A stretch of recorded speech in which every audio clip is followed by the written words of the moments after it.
Sebetulnya segini aja udah cukup. Kalau cuma Jokowi aja mah kecil. Jokowi tidak pernah berjuang untuk demokrasi. Seumur hidup dia cuma nyari duit doang gitu loh. Ya, tapi jangan lupa, saya kenal Jokowi, kenal Luhut Panjaitan. Mereka nggak bakal berhenti, tetap bakal merancang sesuatu. Jadi orang yang tidak pernah berjuang untuk demokrasi, menikmati manfaat demokrasi, begitu berkuasa dia pretel.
Nah, hari ini tema kita, usaha, jangan lupa demokrasi.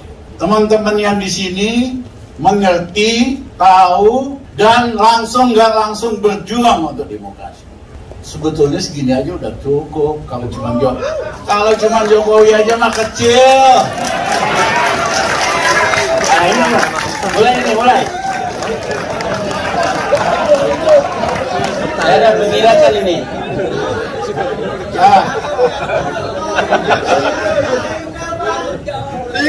Jokowi tidak pernah berjuang untuk demokrasi. Seumur hidup dia cuma nyari duit doang gitu loh. Karena demokrasi dia punya kesempatan jadi presiden. Tapi begitu berkuasa, pelan-pelan demokrasi dipreteli. Indeks demokrasi turun 30 poin lebih. Lembaga-lembaga penguat demokrasi, KPK, zaman Gus Dur kita mulai, undang-undang ini jadi zaman Mega, dia pretelin di sana. Hukum dipreteli, DPR dibikin semua kayak taman kanak-kanak semua. Manut doang. Termasuk nih Effendi nih. Ngomong begitu aja, Pak Dudung udah uber-uber dia. Mana Effendi?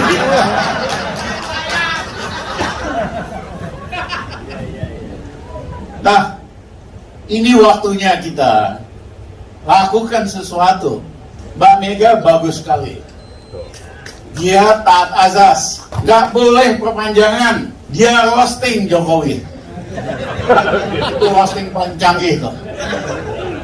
Ya, lu tuh nggak ada apa-apanya. Jangan mentang-mentang kuasa, pengen nambah lagi dan sebagainya.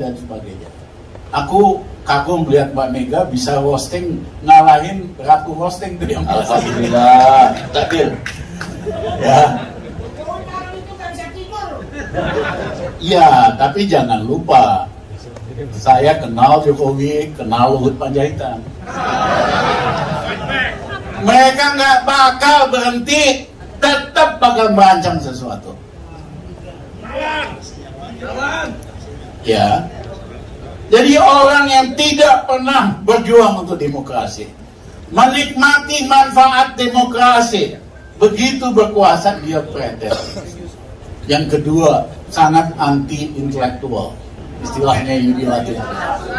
Hah?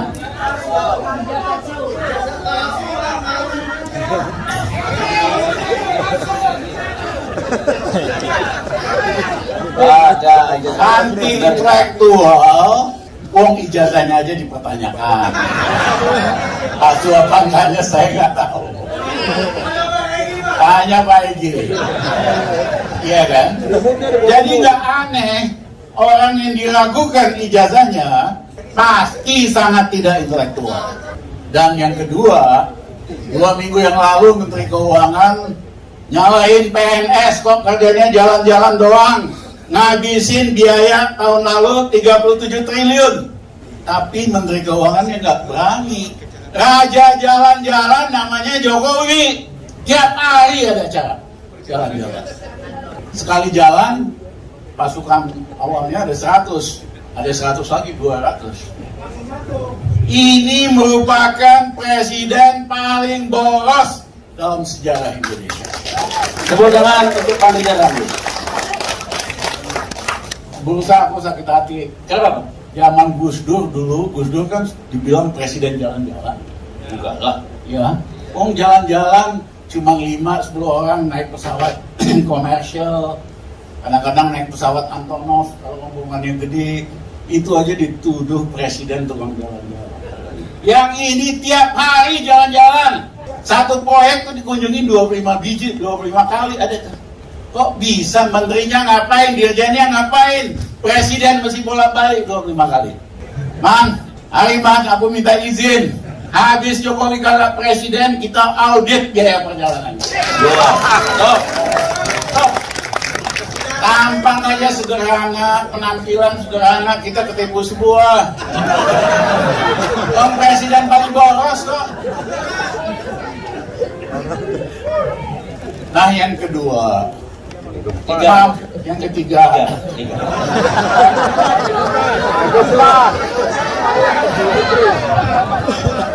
Habis Jokowi mampu kita tidak mencerdaskan bangsa. Sesuai dengan Undang-Undang Dasar. Harus, tapi pemimpinnya ya pilih yang orang cerdas dong. Orang anti intelektual bagaimana mencerdaskan bangsa? Yang kedua, mampu nggak kita mensejahterakan bangsa? Mampu banget. No, bukan. Ini bukan soal alumni. Kenapa di Saudi Arabia, di Uni Arab Emirat, rakyatnya sejahtera? Di Norwegia. Kenapa? Karena sumber alam, daya alamnya dikuasai oleh negara. Memang yang paling menikmati raja dan keluarganya. Tapi rakyat dapat sesuatu, jangan lupa. Sekolah gratis sampai universitas, kesehatan gratis, lain-lain gratis. Di Norwegia sama, sumber daya alamnya minyak bumi sama gas dikelola oleh negara, rakyatnya sejahtera. Pertanyaannya Indonesia bisa enggak? Bisa banget. Zaman Pak Harto, zaman Orba, 85% pendapatan APBN itu dari minyak bumi dan gas doang. Kenapa? Sistem production sharing bagi hasil. Setelah dipotong ongkos-ongkos, untungnya dibagi, negara dapat 85%, swastanya asing sama domestik dapat 15%. Itulah kenapa Orba bisa membayar bikin puskesmas, SD Impres, infrastruktur, dan lain-lain.